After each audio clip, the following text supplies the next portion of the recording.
Mr. Chairman and members of the committee, thank you for this opportunity to present the American Legion's view on the SBA's contracting programs in relation to veterans. American Legion views small business as the backbone of the American economy. It is the driving force behind America's past economic growth and will continue to be a major factor as we move further into the 21st century. Currently, more than 9 out of every 10 businesses are small firms, which produce almost one-half of the GNP.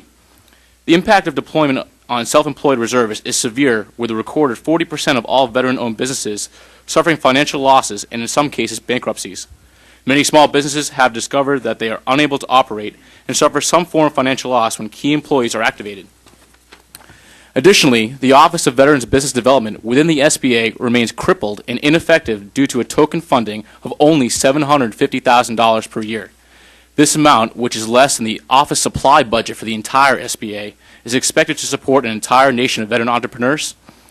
The American Legion feels that this pittance is an insult to American veteran business owners, that undermines the spirit and intent of Public Law 10650, and it continues to be a source of embarrassment for this country.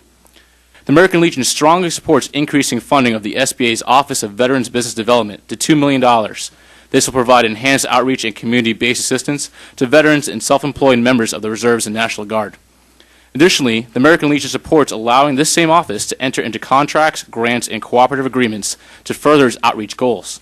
The Office of Veterans Business Development must be authorized to develop a nationwide, community-based service delivery system specifically for veteran and members of reserve components of the United States military. I'll now talk about the federal procurement opportunity for veterans. The American Legion has supported legislation in the past that sought to add service-connected disabled veterans to the list of specified small business categories receiving 3% set-asides, and Public Law 10650 was passed in 1999. Agency compliance with Public Law 10650 has been minimal and non-compliant. In 2004, President Bush issued Executive Order 13360 to strengthen opportunities in federal contracting for service-disabled veteran-owned businesses.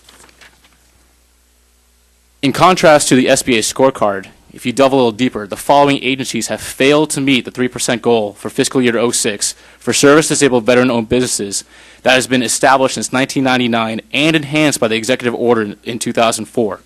Agriculture, Homeland Security, Transportation, Justice, Labor, the Nuclear Regulatory Commission, Treasury, Defense, Interior, Education, the EPA, GSA, HHS, NASA, State, National Science Foundation, OPM, Social Security Administration, and USAID.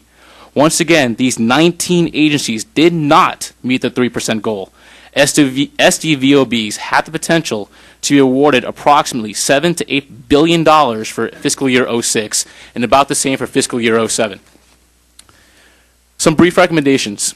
We would like to incorporate Executive Order 13360 into SBA regulations and standard operating procedures. The American Legion agrees with the recommendations given from the SBA Advisory Committee on Veterans Business Affairs in their fiscal year 06 report. The SBA needs to re-emphasize implementation of Executive Order 13360 and establish it as a federal procurement priority across the entire federal sector. Federal agencies need to be held accountable by the SBA for their implementing of Executive Order 13360 and their progress toward the 3% goal. The SBA needs to establish a means to monitor agencies' progress and, where appropriate, establish a vehicle to report or otherwise identify those that are not in compliance and pursue ongoing follow-up. To achieve the SDVOB procurement goal contained in the Executive Order, the SBA must identify all agencies affected by the Executive Order and under the directive of Congress. Then the SBA should assist these agencies to develop a demonstrable, measured strategic plan and establish realistic reporting criteria. A change to sole source contracting methods. To provide parity among special emphasis procurement programs, the SBA should take immediate appropriate steps to promulgate regulations to revise 13 CFR 12520. The proposed revision would eliminate existing restrictions on the award of sole source contracts to SDVOB, such as the Rule of Two. This change should mirror 13 CFR 124.508 Part C, which applies to the 8A program, and it states in order to be eligible to receive a sole source contract, in regards to 8A, the firm must be in current participation on the date of the award. Accordingly, adopting this language would eliminate all restrictions on sole source awards to SDVOBs. And finally, our final recommendation is to develop a user-friendly procurement database. The American Legion supports the federal government and DoD utilize its available technology to create, fund, and support a veteran procurement spending database within the DoD. Why the DoD? As Congressman Bartlett said before, they have the largest dollar amount of contracts awarded, yet have awarded only 0.5% of all their contracts to service-disabled veteran-owned businesses. This action will finally put veteran-owned and service-disabled veteran-owned businesses on equal footing with all other small business special interest groups in regards to federal procurement opportunities. In conclusion, the American Legion appreciates the opportunity to present this statement for the record and to continue our proud history of advocating for veterans. I appreciate this opportunity, and I'd be happy to answer any questions that you have. Thank you, Mr. Chamrin.